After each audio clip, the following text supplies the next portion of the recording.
ಮೀಶೋದಲ್ಲಿ reverse shipping charges ಅಥವಾ return charges ತುಂಬ ಜಾಸ್ತಿ ಇರುತ್ತೆ ಅಂತ ಎಲ್ರಿಗೂ ಗೊತ್ತು.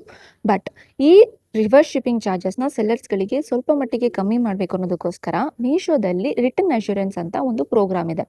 ಆ ರಿಟರ್ನ್ ಅಶ್ಯೂರೆನ್ಸ್ ಪ್ರೋಗ್ರಾಮಲ್ಲಿ ನಾವು ಆಪ್ಟಿನ್ ಮಾಡಿಕೊಂಡ್ರೆ ಅಥವಾ ಎನ್ರೋಲ್ ಆದರೆ ಅದು ಹೇಗೆ ವರ್ಕ್ ಆಗುತ್ತೆ ಅಂದರೆ, ಸಪೋಸ್ ನನಗೆ ಇವಾಗ ಈ ಮಂತು ಒಂದು 10 ಕಸ್ಟಮರ್ ರಿಟರ್ನ್ಸ್ ಬಂದಿದೆ. ಸೊ ಇವಾಗ ನಾನು ರಿಟರ್ನ್ ಅಶ್ಯೂರೆನ್ಸ್ ಪ್ರೋಗ್ರಾಮ್ಗೆ ಎನ್ರೋಲ್ ಆಗಿದ್ದೀನಿ. ನೆಕ್ಸ್ಟ್ ಮಂತ್ ನನಗೆ 10ಕ್ಕಿಂತ ಜಾಸ್ತಿ ರಿಟರ್ನ್ಸ್ ಬಂದರೆ ಆವಾಗ 10 ಏನು ಕಸ್ಟಮರ್ ರಿಟರ್ನ್ ಇದೆ ಅದಕ್ಕೆ ನಾನು ಪೇ ಮಾಡ್ತೀನಿ.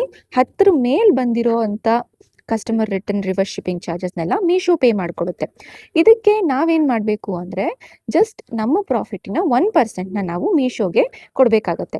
ಅಂದರೆ ಅಕಸ್ಮಾತ್ ನಮ್ಮ ಬ್ಯಾಂಕ್ ಸೆಟಲ್ಮೆಂಟ್ ಇವಾಗ 100 ರುಪೀಸ್ ಇತ್ತು ಅಂದರೆ ಅದರಲ್ಲಿ 1 ರೂಪಿ ನಾವು ಮೀಶೋದವರಿಗೆ ಈ ರಿಟರ್ನ್ ಅಶ್ಯೂರೆನ್ಸ್ ಪ್ರೋಗ್ರಾಮ್ಗೆ ಪೇ ಮಾಡಬೇಕಾಗುತ್ತೆ. ಆ್ಯಂಡ್ ಈ ರಿಟರ್ನ್ ಅಶ್ಯೂರೆನ್ಸ್ ಪ್ರೋಗ್ರಾಮ್ ಯಾವಾಗ ನಮಗೆ ಈ ಸರ್ವಿಸಸ್ ಅವೈಲಬಲ್ ಆಗುತ್ತೆ ಅಂದರೆ, 1 ಮಂತಲ್ಲಿ ನೀವು 100+ ಆರ್ಡರ್ಸ್ನ ನೀವು ಡಿಸ್ಪ್ಯಾಚ್ ಮಾಡಿರ್ತೀರಾ. ಅದರಲ್ಲಿ 1 ಮಂತ್ ಒಳಗಡೆನೆ ನಿಮಗೆ 100 ಸಕ್ಸಸ್ಫುಲ್ ಡೆಲಿವರೀಸ್ ಆಗಿರಬೇಕು. 100 ಆರ್ಡರ್ಸು ಸಕ್ಸಸ್ಫುಲ್ ಆಗಿ ಡೆಲಿವರಿ ಆಗಿದ್ರೆ ಮಾತ್ರ ನಿಮಗೆ ಈ ಸರ್ವಿಸ್ ನೀವು ಆಪ್ಟಿನ್ ಮಾಡ್ಬೋದು. ಸೊ ನನಗೆ ಈ ಆಪ್ಷನ್ ಅವೈಲಬಲ್ ಇದೆ.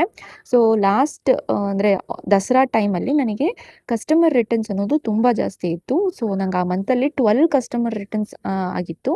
ಸೊ ಆವಾಗ ನಾನು ರಿಟರ್ನ್ ಅಶ್ಯೂರೆನ್ಸ್ನ ಚೂಸ್ ಮಾಡ್ಕೊಂಡಿದ್ದೆ. ಅದು ಚೂಸ್ ಮಾಡ್ಕೊಂಡಾಗಿಂದ ನನಗೆ ರಿಟರ್ನ್ ರೇಷಿಯೋ ಸ್ವಲ್ಪ ಕಮ್ಮಿ ಆಗಿದೆ.